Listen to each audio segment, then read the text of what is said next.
기도의 시간이 되었습니다. 같이 기도하심으로 11월 12일 밴쿠버 예수산길교회 예배를 시작하겠습니다. 우리의 도움은 천지를 지으신 여호와의 이름에 있도다. 아멘. 찬양을 홀로 받으시기 합당하신 거룩하신 하나님 아버지, 저희들을 하나님의 이름을 부르는 존재로, 주님을 찬양하는 존재로 이 땅 가운데 있게 하시고 그 이름을 찬양하며 그 이름을 부르며 저희들 이곳에 다시 모이게 하시니 참 감사드립니다. 주님께서 불러주셨사오니 그 부름에 합당한 삶을 살 수 있도록 도우시고 합당한 예배 드릴 수 있도록 성령과 진리 함께하여 주시옵소서. 주님께서 주신 놀라운 은혜가 넘치는 이 시간 되도록 도와주옵소서. 예수님 이름으로 기도합나이다. 아멘. 다 같이 일어나서 찬양 드리겠습니다.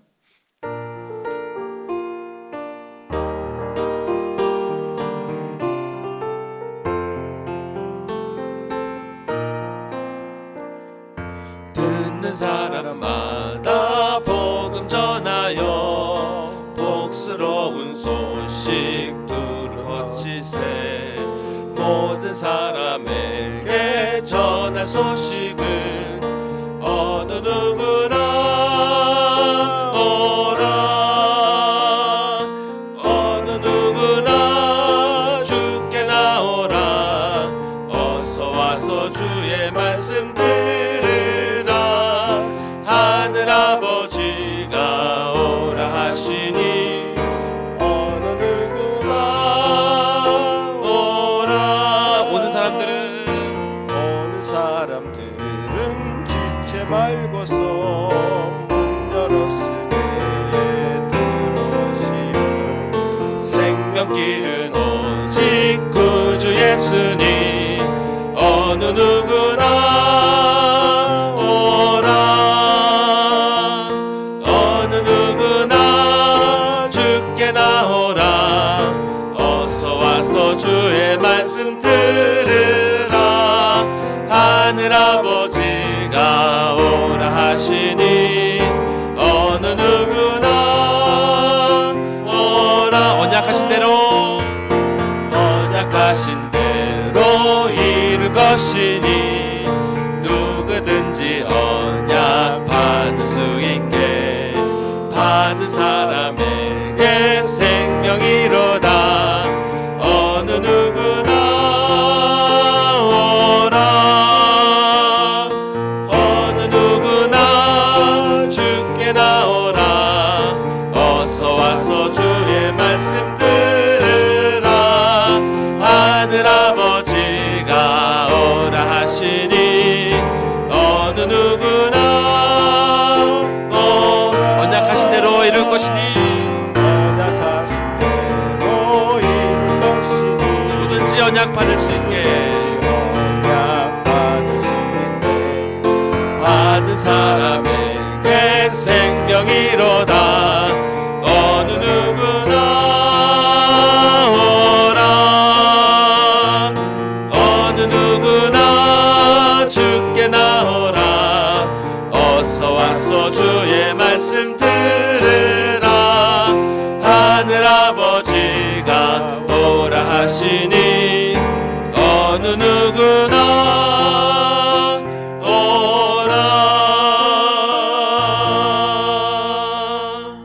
네, 다 같이 앉으셔서 계속 찬양 이어가시겠습니다.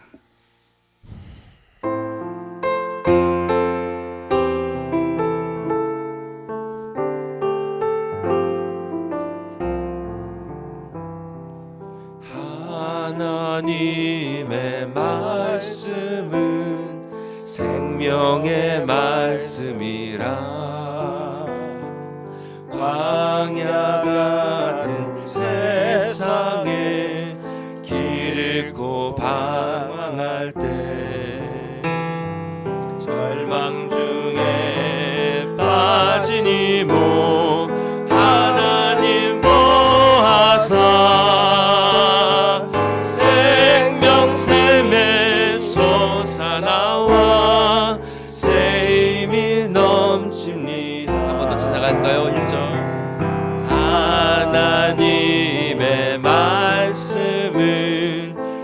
생명의 말씀이라 광야 같은 세상에 길 잃고 방황할 때 절망 중에 빠진 이 몸 하나님 보하사 생명샘에 솟아나와 새 힘이 넘칩니다. 하나님의 말씀은 은혜의 말씀이라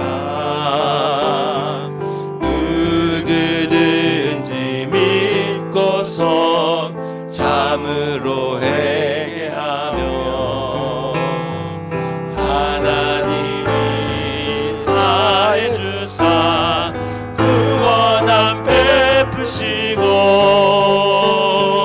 가히 없는 그늘에로 늘 품어주십니다. 하나님의 말씀은 진리의 말씀이라 믿음으로 지키어 자유를 얻게 되며 어려운 일 힘든 일도 담대히 할 수 있어 온전하신 말씀으로 승리케 하십니다. 하나님의 말씀은 사랑의 말씀이라 험한 세상 살 동안 언제나 돌보시고 변함없는 사랑으로 우리를 지키시려 하늘나라 이들로 인도해 주십니다. 변함없는 사랑으로 변함없는 사랑으로 우리를 지키시려 하늘나라 이르도록 인도해 주십니다.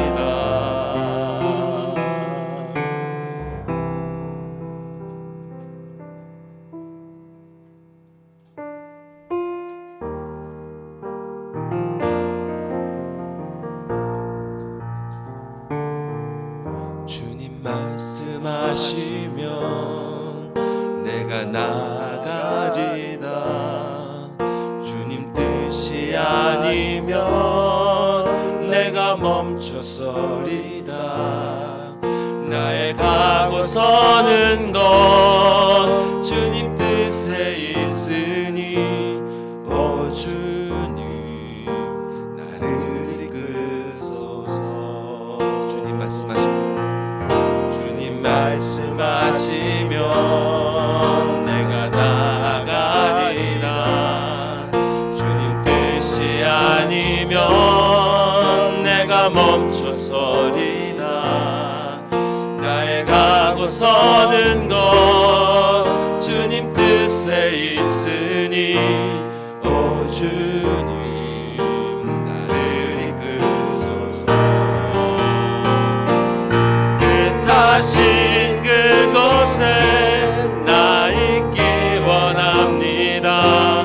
이끄시는 대로 순종하며 살리니 연약한 내 영혼 통하여 일하소서.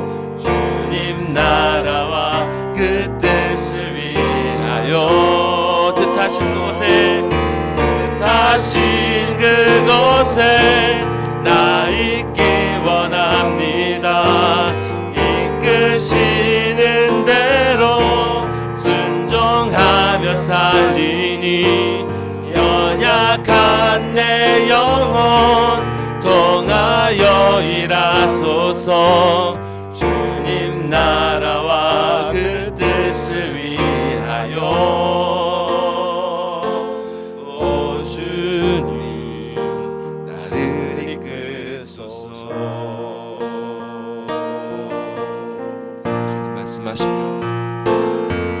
주님 말씀하시면 내가 나아가리라. 주님 뜻이 아니면 내가 멈춰서리라. 나의 가고 서는 것 주님 뜻에 있으니. 오 주님 나를 이끄소서. 뜻하신 곳에 그곳에 나 있기 원합니다. 이끄시는 대로 순종하며 살리니. 연약한 내 영혼 통하여 일하소서. 주님 나라와 그 뜻을 위하여. 뜻하신 그곳에 나 있기 원합니다. 이끄시는 대로 순종하며 살리니. 연약한 내 영혼 통하여 일하소서. 주님 나라와 그 뜻을 위하여.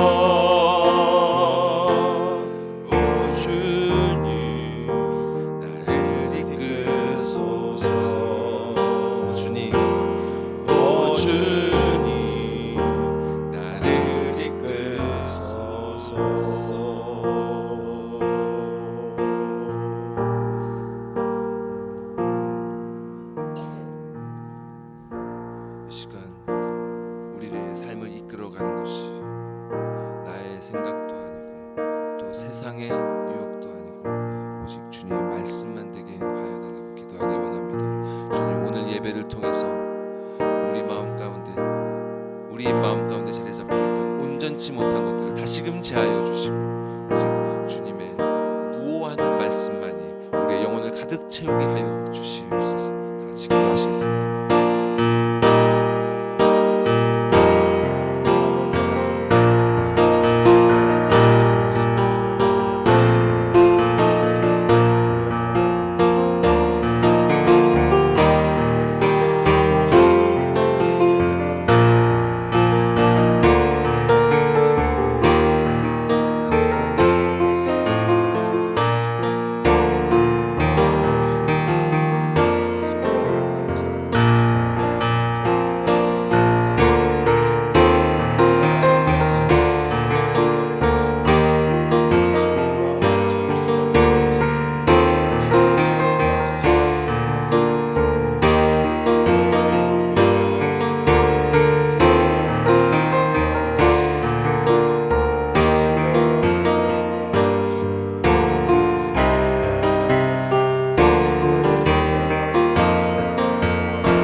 하늘에 계신 우리 아버지여, 이름이 거룩히 여김을 받으시오며 나라가 임하옵시며 뜻이 하늘에서 이루어진 것 같이 땅에서도 이루어지이다.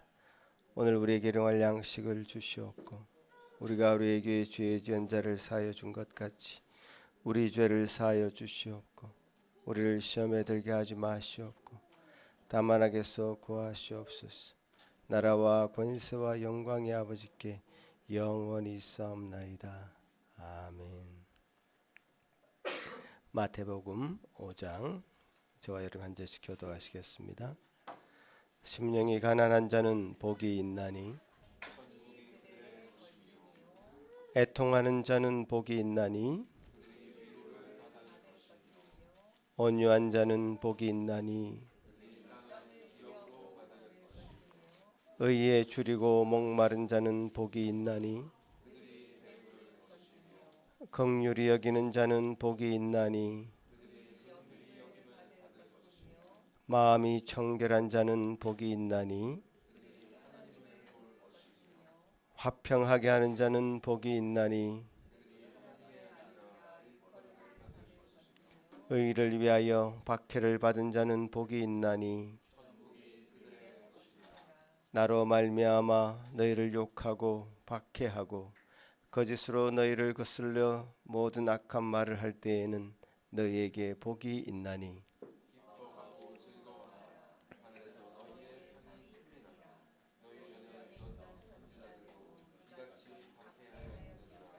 아멘. 이 시간에 양지선 사모 기도할 때에 다 같이 마음을 모아서 함께 기도하시겠습니다.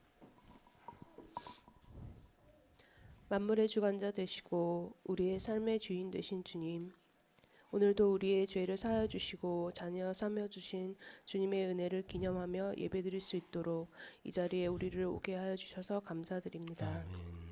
하느님을 모르고 살았던 저희가 이젠 언약의 자녀임을 알고 내가 나의 삶의 주인이 아니라 하느님께서 우리 삶의 주인이시라는 것을 바로 알았습니다. 무슨 일을 당하든지 겪든지 주님을 전적으로 의지하며 하나님의 명령에 순종하며 살아갈 수 있도록 도와주시옵소서. 아멘. 또한 이 시간 예배를 드리는 우리 모두에게 마음의 할례를 주사 하나님 앞에는 겸손하며 세상에 나아가서는 떳떳한 주님의 자녀로서 빛과 소금의 역할을 다하도록 인도하여 주시옵소서. 아멘. 오늘도 전도사님의 말씀을 통하여 하나님의 사람으로 변화되는 우리 삶이 되길 기도하며 예수님의 이름으로 기도하였습니다. 아멘.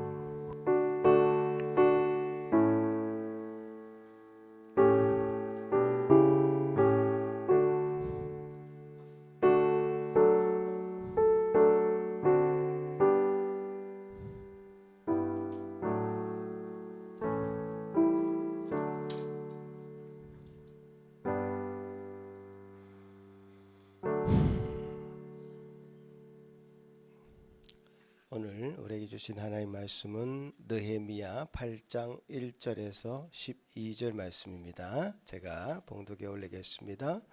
이스라엘 자손이 자기들의 성읍에 거주하였더니 일곱째 달에 이르러 모든 백성이 일제히 수문 앞 광장에 모여 학사 에스라에게 여호와께서 이스라엘에게 명령하신 모세의 율법책을 가져오기를 청하매 일곱째 달 초하루에 제사장 에스라가 율법책을 가지고 회중 앞 곧 남자나 여자나 알아들을 만한 모든 사람 앞에 이르러 수문 앞 광장에서 새벽부터 정오까지 남자나 여자나 알아들을 만한 모든 사람 앞에서 읽음에 뭇백성이 그 율법책에 귀를 기울였는데 그때의 학사 에스라가 특별히 지은 나무 강단에 서고 그의 곁 오른쪽에 선자는 matti자와 스마와 아나야와 우리야와 힐기야와 마아세야요 그의 왼쪽에 선자는 부다야와 미사엘과 말기야와 하숨과 하스밧다나와 스가랴와 무슬람이라. 에스라가 모든 백성 위에 서서 그들 목전에 책을 펴니 책을 펼 때에 모든 백성이 일어서니라. 에스라가 위대하신 하나님 여호와를 송축하며 모든 백성이 손을 들고 아멘 아멘 하고 응답하고 몸을 굽혀 얼굴을 땅에 대고 여호와께 경배하니라. 예수아와 바니와 세레바와 야민과 악굽과 사부대와 호디야와 마아세야와 그리다와 아사라와 요사밧과 하난과 블라야와 레위 사람들은 백성이 제자리에 서 있는 동안 그들에게 율법을 깨닫게 하였는데 하나님의 율법책을 낭독하고 그 뜻을 해석하여 그 백성에게 그 낭독하는 것을 다 깨닫게 하니 백성이 율법의 말씀을 듣고 다 우는지라. 총독 느헤미야와 제사장 겸 학사 에스라와 백성을 가르치는 레위 사람들이 모든 백성에게 이르기를 오늘은 너희 하나님 여호와의 성일이니 슬퍼하지 말며 울지 말라 하고 느헤미야가 또 그들에게 이르기를 너희는 가서 살찐 것을 먹고 단 것을 마시되 준비하지 못한 자에게는 나누어 주라. 이날은 우리 주의 성일이니 근심하지 말라. 여호와로 인하여 기뻐하는 것이 너희의 힘이니라 하고 레위 사람들도 모든 백성을 정숙하게 하여 이르기를 오늘은 성일이니 마땅히 조용하고 근심하지 말라 하니 모든 백성이 곧 가서 먹고 마시며 나누어 주고 크게 즐거워하니 이는 그들이 그 읽어 들려준 말을 밝히 알미라. 아멘. 예, 우리 어린이들 위해서 함께 기도하시겠습니다.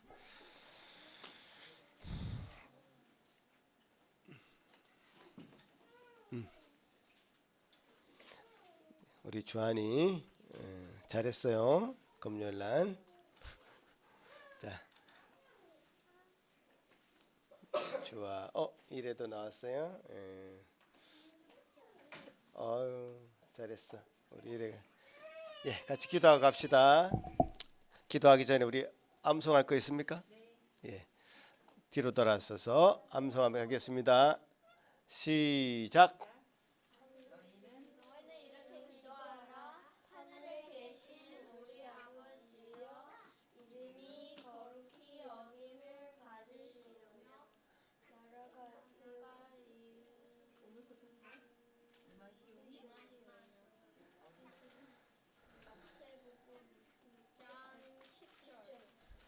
네, 예, 오케이.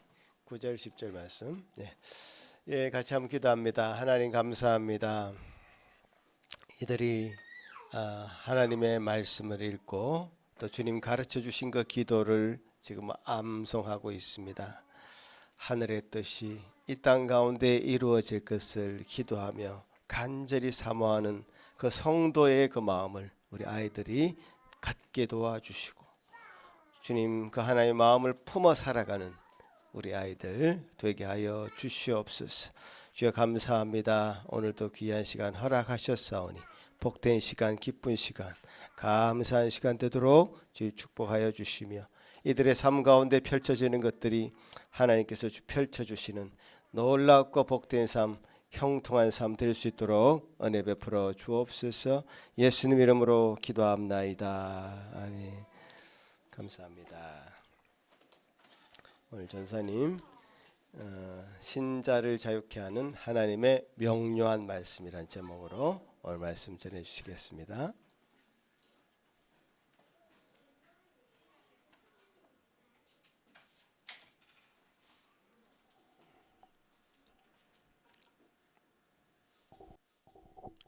성경에 대한 교리 8번째 시간입니다. 오늘 말씀 들어가기 전에 지난 시간까지 3번에 걸쳐서 다루었던 성경의 아주 중요한 속성에 대해서 상기해 보겠습니다. 혹시 어떤 속성인지 기억나십니까? 성경의 무엇성. 성경의 무엇성. 성경은 하나님의 오류가 없는 진리의 말씀이다. 이죠. 이 내용을 다루면서 우리는 그 의미가 무엇인지 그리고 이 진리의 말씀이 우리에게 어떤 역할을 하는지 알아보았습니다. 역사적으로 과학적으로 아무런 오류가 없는 하나님의 말씀은 우리의 삶을 명확하게 해주는 선지자의 역할과 또 우리의 마음을 정결케 하는 제사장의 역할 그리고 우리의 영혼을 다스리고 인도하는 왕의 역할을 해줍니다. 하나님의 무한 말씀이 우리의 삶도 무오한 진리에 일치되는 삶으로 온전케 해주는 것입니다. 그런데 여러분 이렇게 하나님의 무오한 말씀이 우리 옆에 있는데 우리가 이 말씀을 알아듣지 못한다면 무슨 소용이 있을까요? 분명히 성경에는 아무런 오류가 없는 진리가 적혀 있는데 이를 이해하지 못한다면 성경을 읽는 것이 우리에게 무슨 유익이 있을까요? 이런 경우에도 하나님의 말씀이 지난 시간에 살펴본 것처럼 우리에게 선지자요 제사장이요 왕의 역할을 할 수 있는 것인가? 자, 이 시점에서 한번 여러분 생각해 보시기 바랍니다. 여러분은 성경을 어떻게 느끼고 계십니까? 여러분에게 성경은 이해하기 어려운 책입니까? 아니면 이해하기 쉬운 책입니까? 이 질문을 아마 현대 교인들에게 무작위로 하면 아마 대부분은 이해하기 어렵다 쪽으로 기울 것으로 저는 추측을 하는데요. 예, 뭐 통계 같은 걸 찾아보진 못했습니다만 여기 계신 분들도 제가 느끼기로는 아마 대부분 그렇게 대답하지 않으실까, 성경은 좀 어렵다 이렇게 대답하지 않으실까 싶습니다. 자, 바로 이런 생각이 오늘 우리가 나눌 내용의 그 배경이 됩니다. 자, 성경은 이 시대 우리만이 아니라요, 이미 초대교회 시대부터 많은 사람들이 어렵다고 생각할 만한 여러 가지 이유를 갖고 있었습니다. 이미 초대교회 시대에도 구약의 성경들은 각각 수백 년에서 수천 년이 지난 아주 오래된 책들이었고요. 또 일상적으로는 사용되지 않았던 고대 히브리어로 기록된 책이었습니다. 그리고 신약 성경은 비록 당시대의 언어로 기록되기는 했지만 우리가 알 수 있듯이 유대인에게도 또 헬라인에게도 받아들이기 어려운 매우 파격적인 내용들을 담고 있었죠. 게다가 기독교에는 그 시작부터 이단들이 나타났습니다. 심지어 예수님과 함께했던 사도들이 그 두 눈을 시퍼렇게 뜨고 살아있을 때에도 교회에는 이른바 거짓 선지자들이 활개를 쳤습니다. 때문에 사도 베드로는 교회에 보내는 편지에다가 너희 중에도 거짓 선생들이 있으리라 이렇게 말했고, 사도 요한 역시 그의 편지에서 이렇게 경고했던 것입니다. 사랑하는 자들아, 영을 다 믿지 말고 오직 영들이 하나님께 속하였나 분별하라. 많은 거짓 선지자가 세상에 나왔습니다. 그리고 사도들이 세상을 떠난 이후에도 이루 셀 수 없을 만큼 수많은 이단들이 역사 가운데 끊임없이 출몰 했습니다. 그리고 그들은 저마다 성경을 근거로 자신들의 주장을 정당화하려고 했죠. 물론 교회는 그때그때마다 하나님의 은혜로 역시 성경을 통해 이들의 오류를 드러내고 진리를 수호했지만, 이런 일들이 계속 세기를 거쳐서 반복됨으로 인해서 성경은 사람들에게 점점 더 해석하기 어려운 책으로 여겨지게 되었고, 그 결과 중세시대에 이르러서 로마 가톨릭 교회는 성경 모호성 교리를 주장하기에 이른 것입니다. 자, 성경 모호성은 말 그대로 성경은 그 뜻이 명확하지 않고 모호하다라는 의미입니다. 자, 로마 가톨릭 교회는 다음과 같은 근거를 제시하는데요. 슬라이드를 보여주십시오. 자, 이 구절들이 로마 가톨릭 교회에서 성경은 모호하고 해석하기 어렵다는 주장을 뒷받침하기 위해 내세우는 그런 대표적인 구절들입니다. 먼저 시편 119편 34절, 나로 하여금 깨닫게 하여 주소서. 내가 주의 법을 준행하며 전심으로 지키리이다. 지금 시편 기자는 하나님께 그분의 말씀을 깨닫게 해달라고 간구하고 있죠. 이는 곧 하나님의 말씀은 그저 읽는 것만으로는 그 의미를 잘 알 수가 없고 하나님의 도우심을 받아야만 깨달을 수 있다는 것입니다. 그리고 누가복음 24장 말씀, 이에 모세와 모든 선지자의 글로 시작하여 모든 성경에 쓴 바 자기 예수에 관한 것을 자세히 설명하시니라. 이는 부활하신 예수님께서 엠마오로 가는 제자들에게 나타나신 이야기죠. 예수님께서 성경을 이해하지 못하는 제자들에게 말씀을 자세히 설명하셨다는 얘기입니다. 그리고 사도행전 8장 30절 말씀, 빌립이 달려가서 선지자 이사야의 글 읽는 것을 듣고 말하되 읽는 것을 깨닫느냐. 자, 이 구절은 빌립 집사님이 이사야 말씀을 이해하지 못하고 있는 에디오피아 내시에게 말씀을 가르쳐서 깨닫게 했다는 내용으로 이어지는 그 구절입니다. 자, 그리고 베드로후서 말씀은 조금 더 직접적이죠. 자, 이 말씀을 같이 한번 읽어볼까요? 시작. 또 그 모든 편지에도 이런 일에 관하여 말하였으되 그 중에 알기 어려운 것이 덜어 있으니 무식한 자들과 굳세지 못한 자들이 다른 성경과 같이 그것도 억지로 풀다가 스스로 멸망에 이르느니라. 자, 여기서 그 모든 편지라는 것은 사도 바울이 여러 교회들에게 보낸 그 서신서들을 가리킵니다. 실로 로마서를 비롯한 그의 몇몇 편지는 여러 번 거듭해서 읽어도 이해하기 쉽지 않은 그런 심오한 내용들을 담고 있죠. 그래서 로마 가톨릭 교회는 이러한 구절들을 근거로 해서 성경은 해석하기 어려운 모호한 책이다 이렇게 바라보는 것입니다. 그러므로 그들은 성경을 이해하기 위해서는 해설이 필요하다 이렇게 주장을 합니다. 성경을 바르게 해석하기 위해서는 보통 사람들은 쉽게 알 수 없는 역사, 지리, 고고학, 그리고 성경 원어에 대한 상당한 지식이 필요하다는 것이죠. 그리고 이러한 지식과 더불어 적절한 자격을 갖추는 것이 필요하다고 또 주장했습니다. 그러면 누가 성경을 해석할 수 있는 그런 자격을 갖추고 있는가? 성경을 참되게 해석할 수 있는 유일한 분은 성경의 저자이신 성령 하나님이시죠. 그런데 그 성령 하나님께서 성경에 대한 그 오류 없는 해설을 교회에 주셨고, 특히 베드로의 후계자인 교황에게 주셨다는 것이 로마 가톨릭의 주장입니다. 그러니 성경에 대한 온전하고 최종적인 해석을 할 수 있는 자격은 오직 로마 가톨릭 교회의 수장인 교황만이 가지고 있다는 것입니다. 자, 이렇게 성경은 모호하며 반드시 교회의 머리인 교황을 통해서만 온전한 해석이 교회에 전해진다. 이런 주장은 자연스럽게 어떤 일을 불러올까요? 보통 사람들이 성경을 읽지 못하도록 제한하는 일로 이어졌습니다. 자, 이러한 제한은 12세기경부터 본격화되어서 1500년대에 종교개혁이 일어나기 전까지 대략 약 500년 가까이 전 유럽에 영향을 끼쳤습니다. 그때 성경은 실로 극히 일부의 사제들만 소지를 하고 있었고요. 그나마도 원어 성경은 거의 없고 가톨릭 교회가 인정하는 라틴어 성경만 있었습니다. 그리고 그들이 드리는 미사에서 성경을 전체를 다 쓰는 것이 아니라 그들이 자주 쓰는 구절들만 모아서 그 구절들만 반복해서 읽었고, 또 그 읽는 것도 당시의 사람들은 전혀 알아들을 수 없는 사어였던 라틴어로만 읽어졌던 것입니다. 그래서 당연하게도 라틴어 성경을 일반 사람들이 읽을 수 있는 언어로 번역하는 일은 철저히 금지되었고요. 또 일부 양심적인 학자들이 열심히 번역을 했다고 해도 로마 교회는 번역에 관련된 사람들을 처형하고, 발견된 번역 선형들은 모두 불태우고, 발견되지 않고 숨겨져 있는 성경들도 금서로 지정해서 아무도 읽지 못하도록 한 것입니다.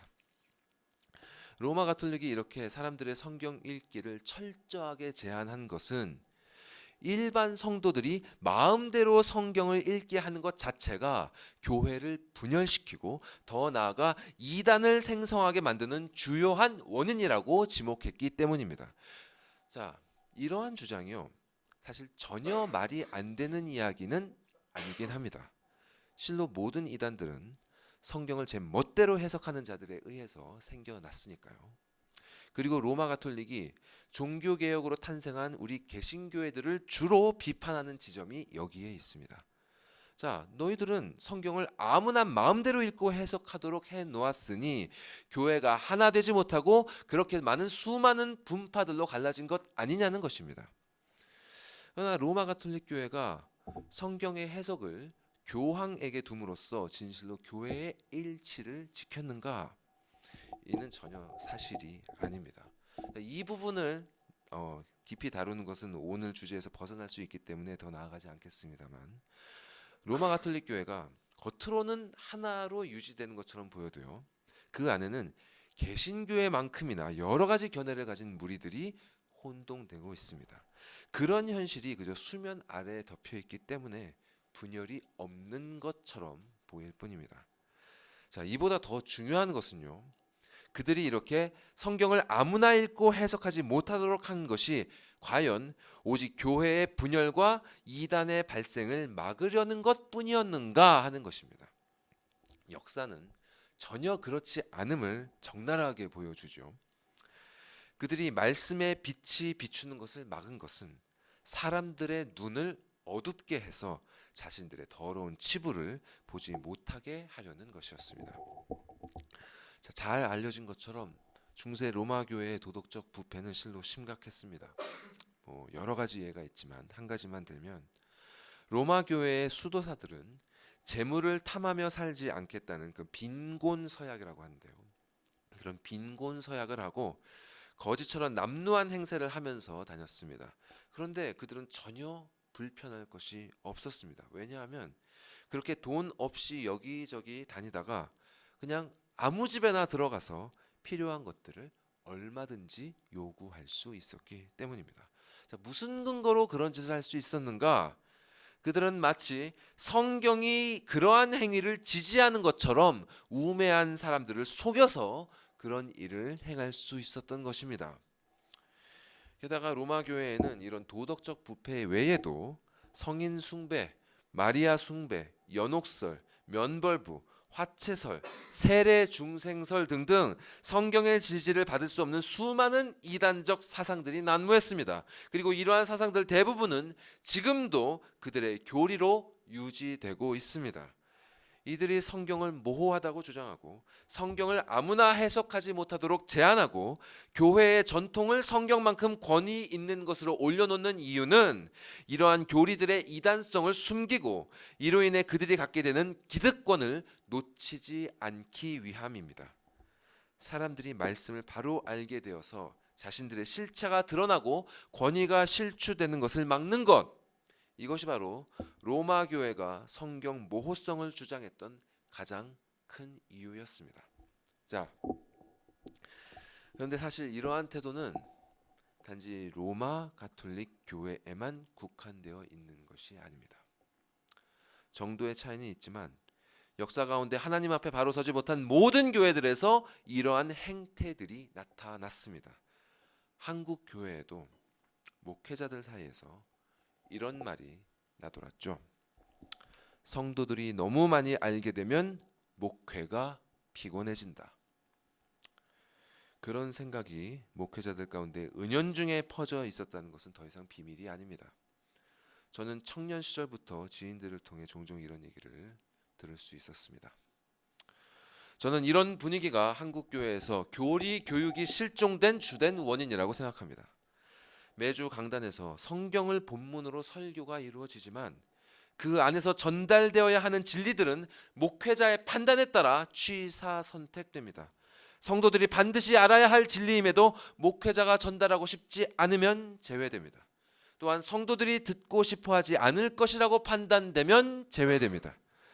게다가 매주 선포되는 그 각각의 교훈들이 서로 어떤 상관관계가 있으며 어떻게 연결되는지에 대해서는 거의 다루어지지 않습니다. 상황이 이러니 수십 년간 교회를 다녔다는 사람들조차 기독교 신앙의 기초적인 개념이 정리되어 있지 않고 자신이 믿고 있는 기본적인 내용을 진술하는 것조차 어려워하는 것입니다.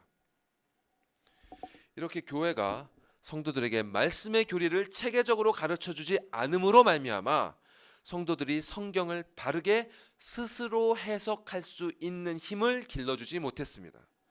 성도들을 어린아이에서 장성한 분량에 이르도록 자라나서 다른 이들을 가르칠 수 있도록 인도해야 할 교회가 반대로 성도들이 가면 갈수록 목회자를 의존하도록 만들어버린 것입니다. 오히려 이런 상황을 이용해서 목회자들이 성도들에게 무리한 봉사를 요구하고 과도한 헌금을 강요하는 일들이 일어납니다. 이런 행태가 과거 로마 가톨릭의 타락상과 무엇이 다르겠습니까? 그리고 이렇게 성경에 대한 잘못된 관점에서 비롯된 패단은 비단 교회의 차원에서 그치는 것이 아니라 당연히 개인의 차원으로도 이어집니다. 앞서 지적한 것처럼 로마 가톨릭이 성경의 모호성을 주장했던 이유는 정말로 성경이 모호한 책이기 때문이 아니라 그들의 타락상을 감추기 위함이었습니다. 이에 대해서 요한복음 3장만큼 그 본질을 정확하게 짚어낸 말씀은 없을 것입니다. 저 요한복음 3장 말씀 같이 읽어보겠습니다. 시작. 그 정죄는 이것이니 곧 빛이 세상에 왔으되 사람들이 자기 행위가 악함으로 빛보다 어둠을 더 사랑한 것이니라. 악을 행하는 자마다 빛을 미워하여 빛으로 오지 아니하나니 이는 그 행위가 드러날까 하며 진리를 따르는 자는 빛으로 오나니 이는 그 행위가 하나님 안에서 행한 것임을 나타내려 함이라 하시니라. 자, 3정 이전에 요한복음 1장에서 하나님의 말씀은 빛으로 비유가 되죠. 악을 행하는 자마다 빛을 미워하여 빛으로 오지 않는다는 것은 곧 악을 행하는 모든 자들은 하나님의 말씀을 미워하여 가까이 하지 않는다는 것입니다. 하나님의 말씀을 가까이 하지 않는다는 것은 곧 하나님을 가까이 하지 않는다는 것입니다. 이러한 모습이 우리의 첫 조상들에게서도 그대로 나타났음을 여러분 모두 기억하실 것입니다. 창세기 3장에서 생명나무의 열매를 먹지 말라는 계명을 어긴 아담과 하와는 하나님의 소리를 듣고 그분의 낯을 피하여 숲을 속에 몸을 숨겼습니다. 죄를 지은 자는 하나님을 만나고 싶어 하지 않습니다. 악을 행하는 자는 하나님의 말씀 앞에 나아가지 않습니다. 말씀을 읽는다는 것은 단지 책을 읽는 것이 아닙니다. 하나님의 말씀을 펴서 읽는 것은 그분과 대면하여 소통하는 것과 같습니다. 옛적에 선지자들을 통하여 여러 모양과 여러 부분으로 말씀하신 하나님께서는 이 마지막 때에 당신의 말씀이신 그리스도를 통하여 그분의 영으로 기록된 이 성경책을 통하여 우리와 소통하십니다. 여러분, 우리가 이 성경을 자유롭게 읽을 수 있다는 것이 얼마나 큰 은혜인지 아십니까? 역사적으로 성경을 읽는 일이 오늘날처럼 쉽고 간편해진 때가 없었습니다. 앞서 잠시 중세시대 이야기를 했지만 인쇄기가 발명되기 전에는 책을 읽는 일이 정말 쉽지 않았습니다. 일단 그 책이라는 것 자체가 매우 귀한 것이었기 때문에 개인적으로 책을 소장하며 읽는 것은 정말 소수의 특권층에게나 가능한 일이었습니다. 그리고 책을 읽을 만큼 교육을 받는 것도 아무에게나 허락된 일이 아니었습니다. 그럼에도 불구하고 하나님의 자녀들이 그분과 말씀을 통해 소통하는 일은 결코 막힌 적이 없었습니다. 자, 구약 시대에는 유대인들의 회당에서 그리고 신약 시대에는 교회에서 성경이 소리내어 낭독되었습니다. 일상 속에서는 들을 수 없었던 그 하나님의 말씀을 일주일에 한 번 그곳에 가면 들을 수 있었습니다. 그분과 소통하기 위해 그들은 그 말씀을 기억해야 했습니다. 사랑하는 그분을 만나기 위해 그들은 그 말씀을, 그 들은 말씀을 되뇌이며 마음에 새겨야 했습니다. 그들에게 일주일에 한 번씩 들려지는 그 말씀들이 얼마나 소중했겠습니까? 그러나 로마 가톨릭이 본격적으로 성경을 금지하기 시작하면서 타락은 가속화되었습니다. 그들이 지배했던 중세 시대는 세상 사람들이 교회의 시대다, 기독교의 시대다 이렇게 부르지만 사실 그 시대는 성경적인 기독교 신앙과는 아무런 관계도 없는 시대였습니다. 진리가 있어야 할 자리에는 온갖 미신과 이단 사살이 난무했고, 순종이 있어야 할 자리에는 쾌락과 음란과 탐욕이 자리를 잡고 있었습니다. 하지만 너무나 감사하게도 하나님께서는 여전히 목숨을 걸고 당신을 따르는 믿음의 사람들을 남겨두셨고, 그들을 통해서 종교개혁이 일어나게 하사 믿음의 후손들이 다시 말씀으로 당신과 소통할 수 있는 은혜를 베풀어 주신 것입니다. 자, 지금 이 시대를 사는 우리에게는 하나님의 말씀을 읽는 것을 방해하는 외부적인 요소는 거의 없습니다.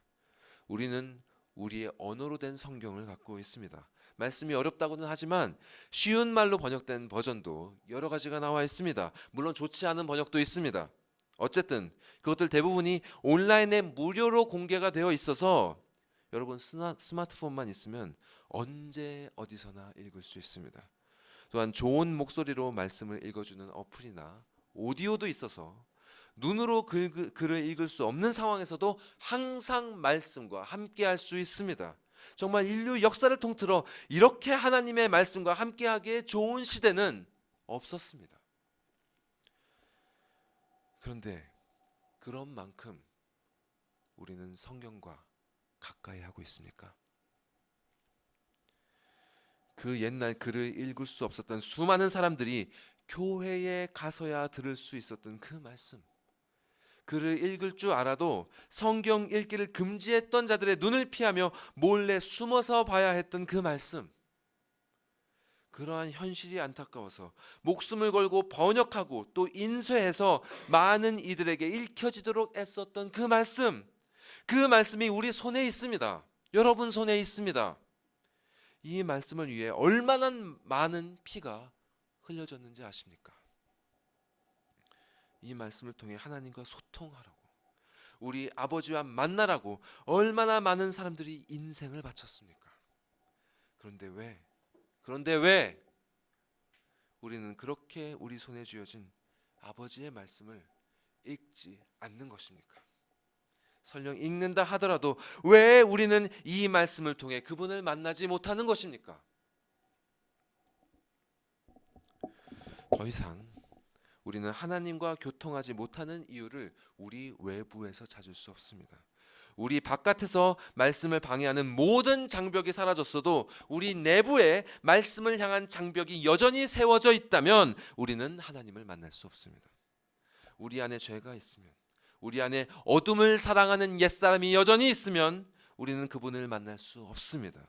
우리가 성경을 이해하는 일을 어렵게 하는 것은 성경이 모호해서가 아니라 우리의 죄와 불신앙 때문입니다.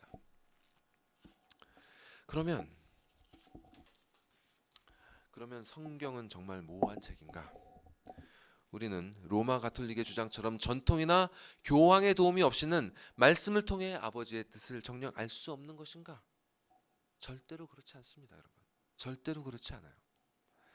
종교개혁자들은 성경이 하나님의 명료한 말씀이라고 선언하며 이렇게 가르쳤습니다.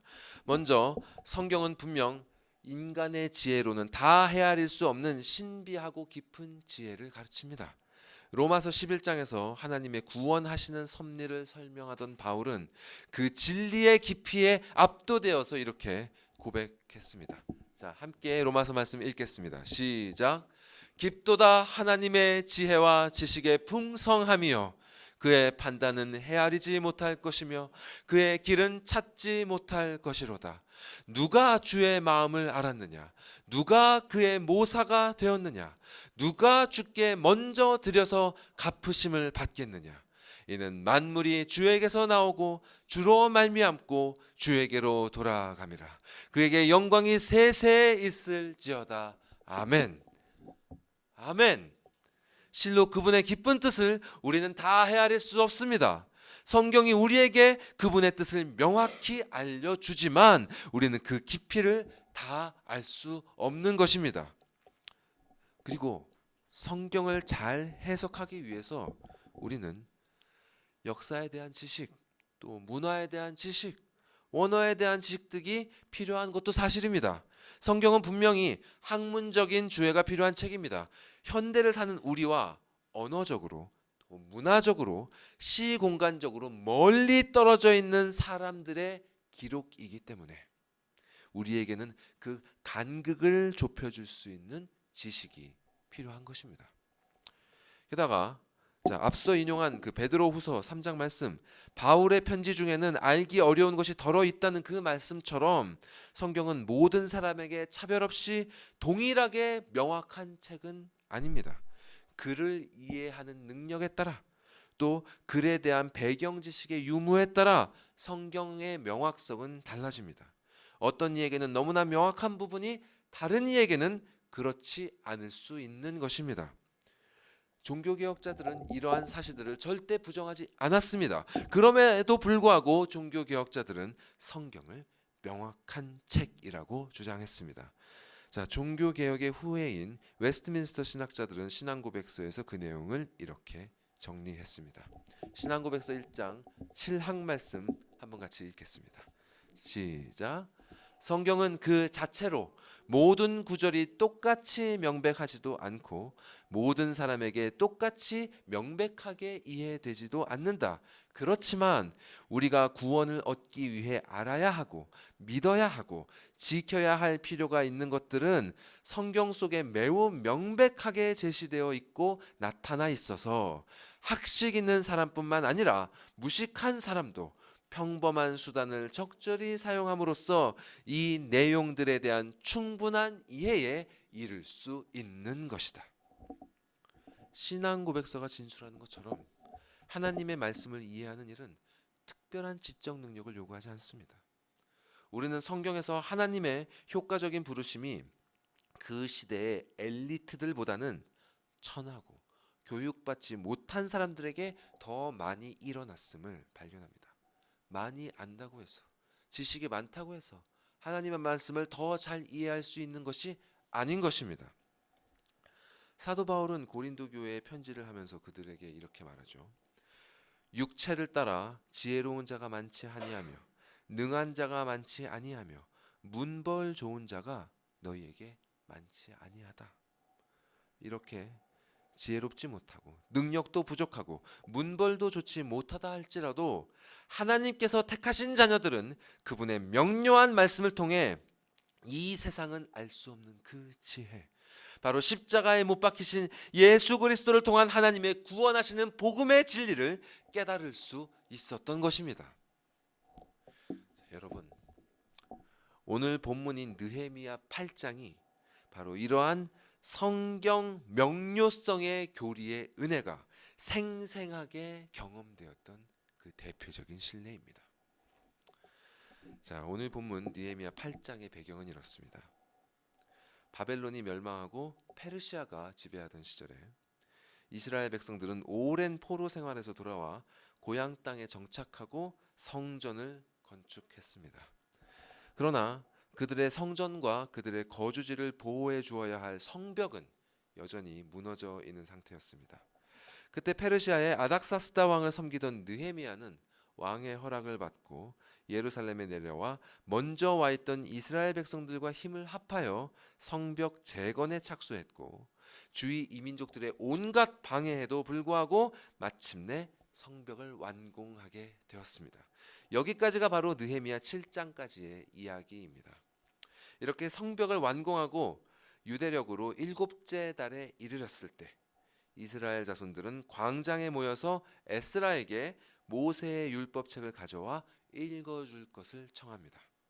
본문 말씀에서 확인하실 수 있지만 이 일은 에스라가 백성들에게 요구한 일이 아닙니다.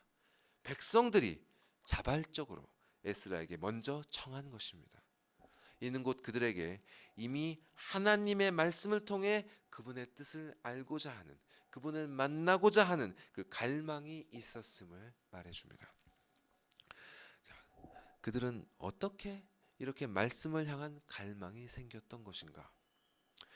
그들이 에스라에게 말씀을 읽어달라고 부탁했던 때는요, 본문 2절을 보시면 7째 달 초하루라고 했습니다. 7째 달 초하루. 혹시 무슨 날인지 아십니까?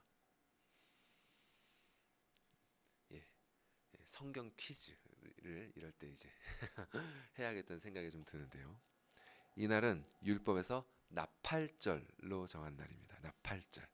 자, 나팔을 부는 것은 성경에서 여러 가지 의미가 있지만 가장 중요한 의미는 바로 여호와께서 이스라엘의 왕이심을 선포하는 것입니다. 여호와께서 이스라엘의 왕이시다. 사실 느헤미야와 같이 성벽을 건축했던 이 이스라엘 자손들은요, 믿음으로 굳게 서 있는 사람들이 아니었습니다. 그들 중 일부는 고리 대금업을 하면서 빚을 갚지 못한 똑같은 이스라엘 동족들을 종으로 팔아버리는 그런 악행을 저지르고 있기도 했습니다. 게다가 그들 주위에는 성벽 재건을 어떻게든 막아내려는 이방 민족들의 술수와 방해가 끊이지 않았죠. 그럼에도 불구하고 하나님의 은혜로 말미암아 온갖 난관을 뚫고 예루살렘 성벽이 무사히 완공되자 그들은 실로 하나님께서 살아계시구나, 그리고 우리의 왕으로서 우리를 인도하고 보호하고 계시는구나, 이것을 체험했던 것입니다. 이렇게 하나님의 은혜를 경험한 자녀들은 그분의 말씀을 듣기를 갈망하게 되었고, 때마침 거룩한 성회로 지켜야 할 나팔절이 이르자 에스라에게 달려가 하나님의 말씀을 읽어줄 것을 간청했던 것입니다. 그리고 본문 말씀은 이렇게 이어집니다. 제가 중간에 생략을 했는데요, 쭉 한번 말씀을 띄워져 있는 말씀을 읽어보도록 하겠습니다. 시작. 7째 달 초하루에 제사장 에스라가 율법책을 가지고 회중 앞, 곧 남자나 여자나 알아들을 만한 모든 사람 앞에 이르러 수문 앞 광장에서 새벽부터 정오까지 남자나 여자나 알아들을 만한 모든 사람 앞에서 읽음에 뭇 백성이 그 율법책에 귀를 기울였는데 레위 사람들은 백성이 제자리에 서 있는 동안 그들에게 율법을 깨닫게 하였는데 하나님의 율법책을 낭독하고 그 뜻을 해석하여 백성에게 그 낭독하는 것을 다 깨닫게 하니 백성이 율법의 말씀을 듣고 다 우는지라. 에스라가 율법책을 읽어주는 대상은 남자나 여자나 알아들을 만한 모든 사람입니다.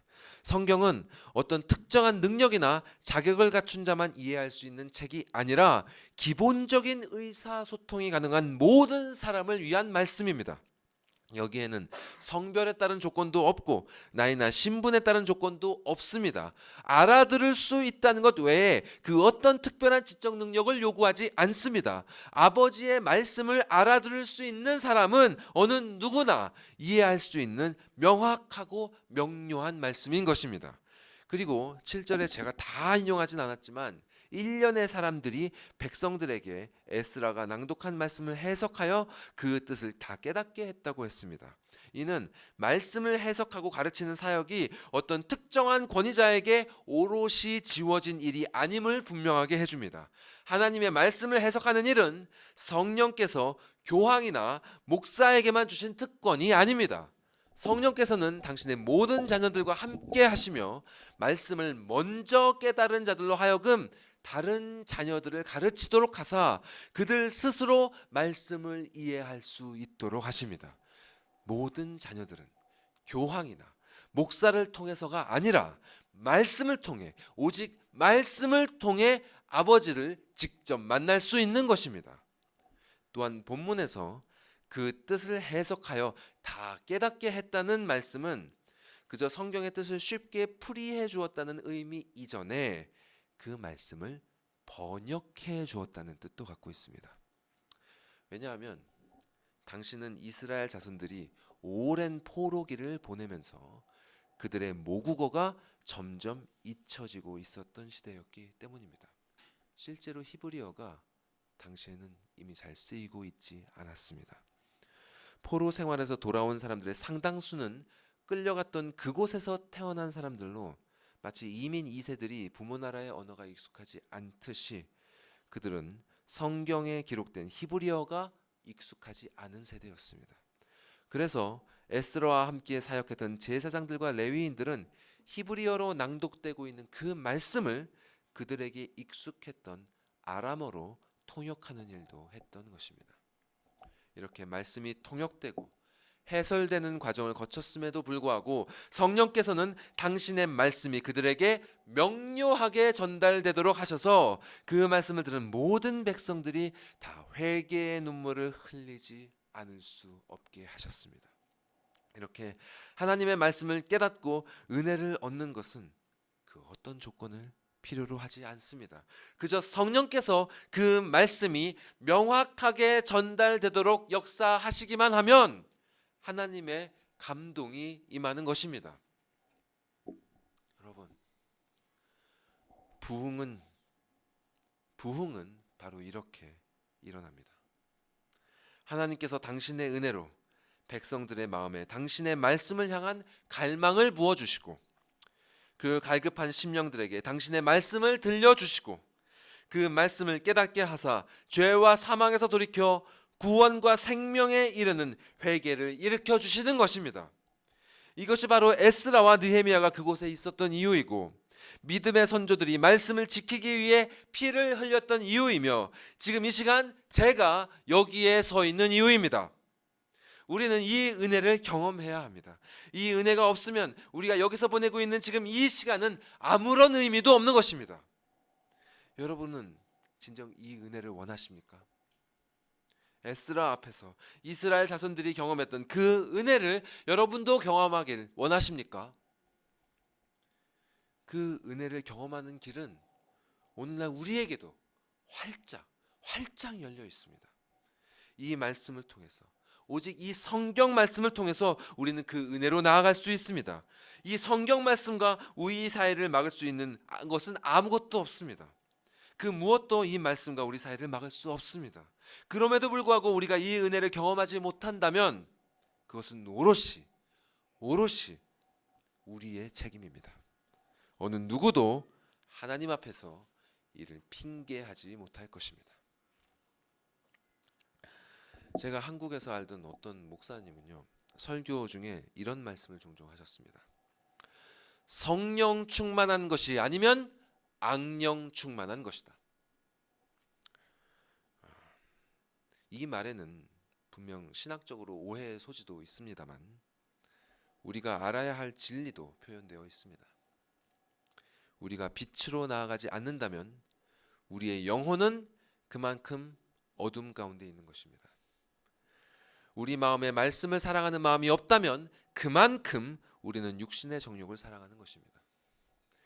우리가 영원하신 아버지 하나님과 소통하고 있지 않다면 그만큼 우리의 인생은 헛되이 사라져버릴 것들로 채워지고 있는 것입니다. 여러분의 지난 시간들을 돌아보시기 바랍니다. 여러분의 지난 한 주일의 시간이 무엇으로 채워지고 있었는지 살펴보시기 바랍니다.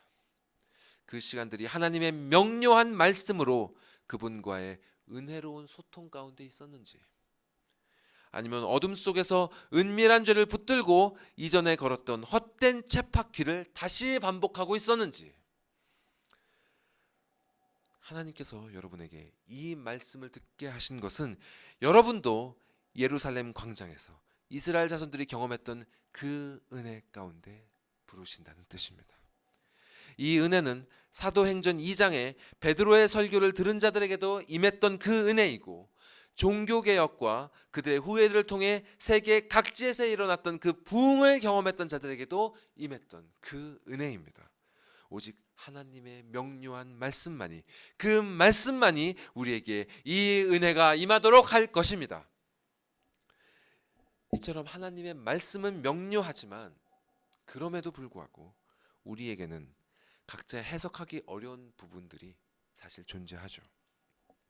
이에 대해서 우리 믿음의 선조들은 한 가지 분명한 원칙을 우리에게 제시해 주었습니다. 그것은 바로 성경은 성경으로 해석해야 한다는 것입니다. 따라해 보실까요? 성경은 성경으로 해석해야 한다. 자, 신앙고백서 말씀 보여주시죠. 1장 9항 말씀. 9항인데 제가 7항으로 잘못 적었네요. 1장 9항입니다. 같이 읽어보겠습니다. 시작. 성경 해석의 모호한 법칙은 성경 그 자체이다. 그러므로 어떤 성경 구절에 참되고 완전한 의미의 문제가 있을 때에는 참되고 완전한 의미는 여럿이 아니고 하나뿐이다. 그 구절을 보다 분명하게 말하고 있는 다른 구절들을 자세히 살펴서 그 의미를 밝혀야 한다. 이처럼 말씀에서 여러분이 어떤 의문들을 갖게 되었다면 다른 곳이 아니라 역시 말씀에서 그 답을 얻어야 합니다. 그 어떤 해석도 성경에 근거하지 않는다면 참된 답이 될 수 없습니다. 어떤 신비한 체험을 하는 가운데 천사가 말을 했든지, 예언의 은사를 받았다는 자가 말을 했든지, 최고의 실력을 가진 신학자가 말을 했든지, 말씀에 근거하지 않은 그 어떤 해석도 하나님의 자녀에게는 받아들여질 수 없는 것입니다. 실로 성경 말씀은 하나님께서 이 땅에서 두신 최고의 권위입니다. 그래서 우리 신앙의 선조들은 말씀이 가는 곳까지 가고 말씀이 멈추는 곳에서 멈춘다고 하였습니다. 이 원칙을 붙들 때 우리는 참으로 안전할 수 있는 것입니다. 자, 여기에 더해서 한 가지 더 우리가 분명히 해야 될 점이 있습니다. 여러분 잘 들어두십시오. 자, 그 점이 무엇이냐 하면 바로 성경은 의문을 불러오는 책이라는 것입니다. 성경은 바로 답을 주는 것이 아니라 의문을 불러오는 책이에요. 자, 이전에도 이 내용을 다룬 바가 있지만 하나님께서는 성경을 그저 당신의 말씀을 우리가 일방적으로 듣기만 하는 통로로 기록하지 않으셨습니다. 성경은 명료하지만 동시에 모든 것이 읽기만 하면 단번에 완전히 이해되도록 기록되지 않았습니다. 하나님께서는 성경을 읽고 또 읽고 깊이 생각하게 되는 그런 책으로 만드신 것입니다. 그런데 이것이 이 시대를 사는 우리에게 어려운 점이죠. 우리는 점점 즉각적인 보상에 익숙해지고 있습니다. 클릭을 하면 열려야 되고 터치하면 즉각 반응이 와야 합니다. 할 때마다 같은 것이 지루하게 반복되면 극혐이고 더욱 자극적이고 새로운 것이 와야 되는 것이죠. 그러나 성경은 전혀 그런 컨텐츠가 아닙니다. 오히려 성경은 반복해서 거듭 읽고 곱씹고 묵상하도록 기록되어 있습니다. 하나님께서 성경을 이렇게 만드심은 그분이 이를 통해서 우리와 소통하고자 하심입니다. 그분은 성경을 통해 우리의 질문을 불러 일으키십니다. 왜 하나님은 이렇게 말씀하셨는가? 왜 하나님은 이렇게 행하셨는가? 왜 하나님은 성경 저자가 이런 방식으로 기록하도록 하셨는가? 성경은 우리에게 이런 질문들을 불러 일으키며 하나님께서는 말씀을 조명해 주시는 성령을 통해 우리에게 이러한 질문들을 응답해 주심으로 우리와의 대화를 이어가십니다. 더 나아가 그분은 일상 속에서 성경을 펼치고 있을 때뿐만이 아니라 우리의 일상 속에서 말씀이 생각나게 하시고 말씀이 느껴지게 하시고 말씀이 경험되게 하심으로 우리와 소통하십니다. 심지어 우리가 성경을 읽으면서 느끼게 되는 여러 가지 감정들도 하나님과의 소통 가운데 일어나는 일임을 기억해야 합니다. 여러분이 성경을 읽으면서 지루하다고 느낀다면 이는 내 앞에서 하나님이 말씀하고 계신 것을 지루하다고 여기는 것과 같습니다. 말씀을 아무 감동 없이 그저 의무적으로 읽어나가고 있다면 이는 내 앞에서 말씀하고 계신 그분을 대놓고 무시하고 있는 것과 같습니다. 성경을 읽으며 이렇게 의문이 들거나 적절하지 못한 감정이 드는 것을 피하지 말아야 합니다. 왜냐하면 이것이 바로 하나님께서 보여주시는 우리 영의 현 주소이기 때문입니다. 말씀에 대해 잘 모르는 만큼 우리 영혼은 아버지를 잘 모르는 것이고 지루한 느낌이 드는 만큼 그분에 대해 관심이 없는 것입니다. 이러한 영적 현실을 제대로 깨닫는다면 오늘 본문의 백성들처럼 눈물을 흘릴 수밖에 없는 것입니다. 에스라의 입술을 통해 그분의 말씀을 들은 백성들은 그동안 자신들이 그분에 대해 잘 몰랐고 그분이 아닌 다른 것들을 더 사랑했었다는 사실을 깨닫고 통회할 수밖에 없었습니다. 이렇게 하나님의 말씀은 그분의 자녀들에게 생명에 이르는 회개를 일으키는 것입니다. 말씀을 마무리하도록 하겠습니다. 하나님께서 우리에게 이렇게 명료한 말씀을 주심은 우리에게 자유와 책임을 부여하시기 위함입니다. 현재 우리에게는 언제나 쉽게 성경을 읽을 수 있는 자유가 있습니다. 그러나 이렇게 주어진 자유가 얼마나 소중한지 우리는 잘 모릅니다. 사람이 어떤 부분에 있어서 이미 자유로울 때 그 자유가 가진 가치를 깨닫는 것은 정말 어려운 것 같습니다. 그 자유를 잃어보지 않으면 그 진정한 가치를 깨닫는 것은 실로 불가능한 일이 아닌지도 모릅니다. 하나님께서 이 세상에 죄와 사망을 허락하신 이유가 아마도 이 때문이 아닌가 짐작해 봅니다. 그러나 이렇게 주어져 있는 자유를 사용하고 있지 않다면 실상 그 자유는 없는 것이나 마찬가지입니다. 하나님의 말씀이 허락되어 있는데 이를 읽지 않고 있는 것은 선물로 주어진 그 소중한 자유를 내던지고 스스로 종노릇을 하고 있는 것과 마찬가지입니다. 훌륭한 신학자이자 신앙의 선조 중 하나인 헤르만 바빙크는 이렇게 진술했습니다. 자, 바빙크 목사님의 글을 읽어보시죠. 시작. 성경의 명료성을 부정하는 것은 평신도를 사제에게, 양심을 교회에 복종시키는 것을 수반한다. 종교와 양심, 교회와 신학의 자유는 성령의 명료성과 더불어 흥망을 함께하기 때문이다. 성경의 명료성만이 그리스도인의 자유를 유지할 수 있게 한다. 여러분, 우리는 성경이 명료하기 때문에 명확한 삶을 살아갈 수 있습니다. 성경이 우리에게 명료하지 못하다면 우리는 삶의 길을 찾아 어둠 속에서 이리저리 헤매일 수밖에 없습니다. 인간은 실로 한 치 앞도 내다보지 못하며 살아갑니다. 이를 조금이라도 내다보기 위해 어떤 이들은 통계와 각종 법칙에 의존하고, 어떤 이들은 과거의 사례에 의존하고, 어떤 이들은 미신에, 어떤 이들은 종교 지도자에게 의존합니다. 그러나 하나님께서는 우리에게 그 어떤 피조물도 의지하지 말 것을 명하셨습니다. 우리는 오직 하나님을 의지해야 하고, 하나님을 의지하는 유일한 길은 오직 그분의 말씀을 의지하는 것입니다.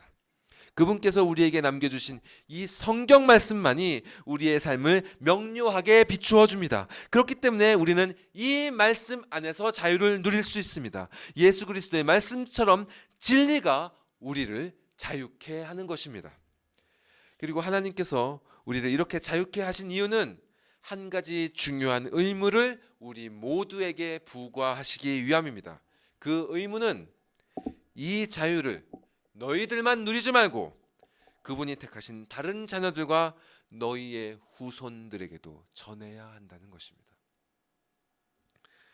하나님께서는 모세를 통해 우리에게 당신의 말씀을 집에 앉았을 때든지, 길을 갈 때든지, 누워 있을 때든지, 일어날 때든지, 언제든지 틈이 날 때마다 부지런히 가르칠 것을 명하셨습니다. 오늘 본문에서 이 명령이 순종되었습니다. 이렇게 주님의 말씀에 순종했을 때 성령께서는 백성들에게 상하고 통회하는 심령을 허락하셨고, 그분 안에서 기쁨과 즐거움을 회복시키셨습니다. 때는 나팔절, 하나님의 왕되심이 선포되는 기쁘고 즐거운 날. 오랜 세월 동안 왕되신 하나님의 보호하심을 누리지 못했던 백성들이 그분의 섭리 아래에 무사히 성벽 공사를 마침으로써 육신의 보호하심을 누리게 되었고, 더 나아가 이제 말씀의 선포를 들음으로써 영혼의 보호하심도 회복하게 된 것입니다. 이렇게 아버지의 왕되심이 회복된 날, 그들은 마땅히 기뻐하고 즐거워해야 했습니다. 느헤미야는 말씀을 듣고 은혜를 받은 백성들에게 이렇게 말했습니다. 오늘은 너희 하나님 여호와의 성일이니 슬퍼하지 말며 울지 말라. 너희는 가서 살진 것을 먹고 단 것을 마시되 준비하지 못한 자에게는 나누어 주라. 이 날은 우리 주의 성일이니 근심하지 말라. 여호와로 인하여 기뻐하는 것이 너희의 힘이니라.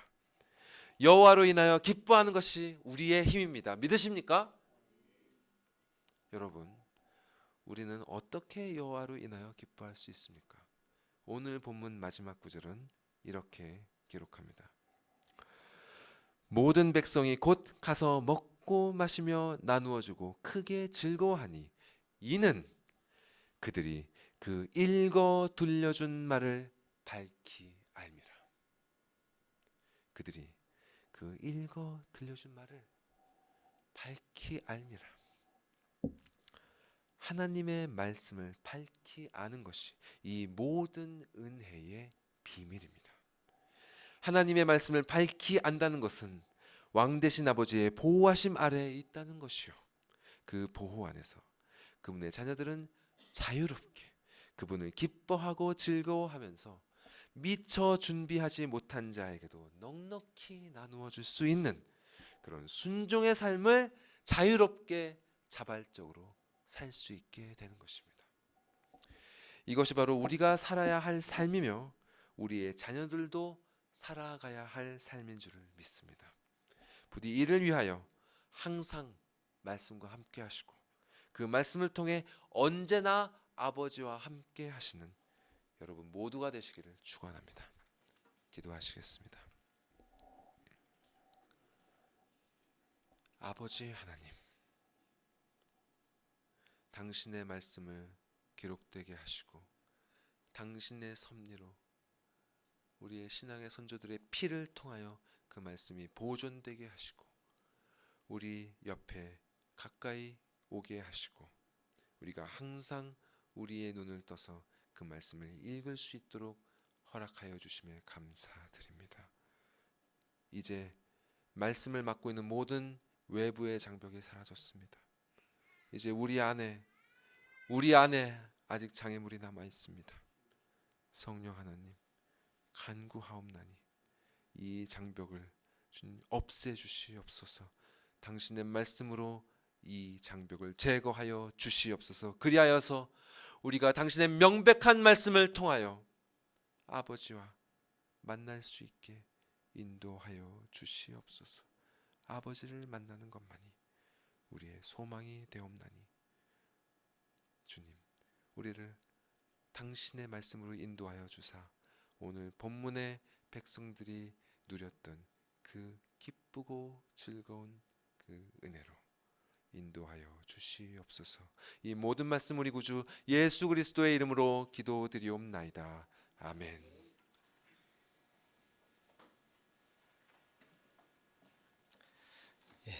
사도신경으로 우리 신앙을 고백하겠습니다. 전능하사 천지를 만드신 하나님 아버지를 내가 믿사오며 그 외아들 우리 주 예수 그리스도를 믿사오니 이는 성령으로 잉태하사 동정녀 마리아에게 나시고 본디오 빌라도에게 고난을 받으사 십자가에 못 박혀 죽으시고 장사한 지 사흘 만에 죽은 자 가운데서 다시 살아나시며 하늘에 오르사 전능하신 하나님 우편에 앉아 계시다가 저리로서 산자와 죽은 자를 심판하러 오시리라. 성령을 믿사오며 거룩한 공회와 성도가 서로 교통하는 것과 죄를 사하여 주시는 것과 몸이 다시 사는 것과 영원히 사는 것을 믿사옵나이다. 아멘. 주신 말씀 기억하시면서 다 같이 일어나서 찬송 드리겠습니다.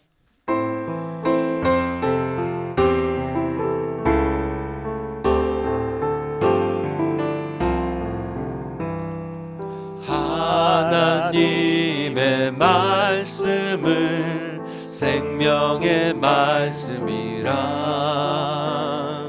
광야 같은 세상에 길 잃고 방황할 때 절망 중에 빠진 이 몸 하나님 보호하사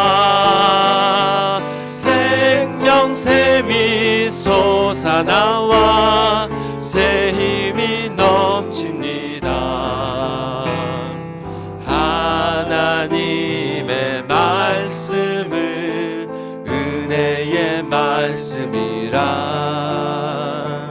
누구든지 믿고서 참으로 회개하면 사해 주사 구원함 베푸시고 다이 없는 그 은혜로 늘 품어 주십니다. 하나님의 말씀은 진리의 말씀이라. 믿음으로 자유를 얻게 되면 어려운 일 힘든 일도 담대히 할 수 있어. 온전하신 말씀으로 승리케 하십니다. 하나님의 말씀은 사랑의 말씀이라. 험한 세상 살 동안 언제나 돌보시고 변함없는 사랑으로 우리를 지키시어 하늘나라 이르도록 인도해 주십니다. 고마우신 주님 감사합니다. 우리에게 말씀을 허락하시어 참 자유를 주시니 감사드립니다. 참 우리가 주님을 허상을 쫓는 마음으로 주님을 따르는 것이 아니라 주님을 따를 수 있는 명료하고 분명한 말씀 주셨사오니 이 말씀 의지하여 주님을 온전히 충분히 참 자유함을 가지고 따를 수 있도록 도우신 것 감사합니다. 우리에게 주신 이 자유를 참으로 누리며 살아갈 수 있는 주의 모든 성도들 되게 하여 주옵소서. 참 하나님의 진리는 우리를 자발적으로 예배에 참여하게 하며 자발적으로 이 예물도 드리게 하심으로 참으로 우리 마음이 자원하여 주님 앞에 온전히 영광 돌리는 삶으로 우리 자신의 방향을, 삶의 방향을 온전히 주님께 드리는 것으로 시작되는 것임을 잘 압니다. 주님이여 도우셔서 주여 우리 모든 성도들의 삶 가운데 그 진리로 말미암는 참 자유의 삶으로 말미암아 참으로 기쁘고도 감사한 제들의 생 될 수 있도록 도와주시옵소서. 감사하고 예수님 이름으로 기도합나이다. 아멘. 자리에 앉으십시오. 오늘 우리 전사님 통해서 주신 이 말씀은 참 귀한 말씀입니다. 이 말씀이 우리 삶 가운데 얼마나 중요한 포션을 차지하고 있는지 오늘 정말 분명하게 얘기해 주셨는데요. 우리는 우리 생각을 지배하려고 하는 많은 것들로부터 노출되어 있습니다. 그죠? 여러분 지금도 바로 인터넷을 켜면 어떤 생각들을 계속 우리에게 주입합니다. 그런 사상의 전쟁 가운데 사실은 우리가 놓여져 있습니다. 여러분 의식하지 못하도록 그런 것들이 우리 삶 가운데 자꾸 들어오는데요. 그런 것으로부터 우리가 참 자유할 수 있어야 된다. 어떤 것으로부터 우리가 좀 우리 마음을 빼앗기지 않도록 우리가 할 수 있어야 된다. 그러려면 이 말씀에 푹 빠져서 이 말씀이 우리 얼마나 단지, 얼마나 송이꿀처럼 단지 그것을 느낄 수 있는 그런 여러분의 삶이 되어야 됩니다. 그러지 않으면 전사 말씀처럼 우리에게 말씀을 읽을 수 있는 엄청난 자유를 허락해 주셨는데 홍수가 났을 때 오히려 먹을 물이 없는 것처럼 너무나 많은 자유가 우리에게 주어졌지만 그것이 우리에게 참 홍수 속에도 물을 찾는 그 기갈하는 그런 것처럼 안타까운 그런 세월이 되고 있어서는 안 되겠다 그런 생각을 하게 됩니다. 여러분 어쨌든 이 말씀의 은혜 가운데 여러분 늘 풍성한 삶 될 수 있기를 간절히 바라겠습니다. 같이 한번 기도하겠습니다. 주님 감사합니다. 이 시간 우리에게 말씀하여 주시니 감사합니다. 이제는 우리 주 예수 그리스도의 놀라우신 은혜와 하나님 아버지의 사랑하심과 성령 하나님의 위로하심과 교통하심이 우리 가운데 참으로 말씀에 기갈하여 참 굶주려 있는 백성들이 있다면 이 시간 그 말씀으로 위로하여 주시고 평안 주시며 그 말씀 가운데 새로운 하나님을 체험하고 그 믿음으로 살아가기를 간절히 소망하는 여기 머리 숙인 모든 심령들 위해 지금부터 영원토록 함께 있을지어다. 아멘.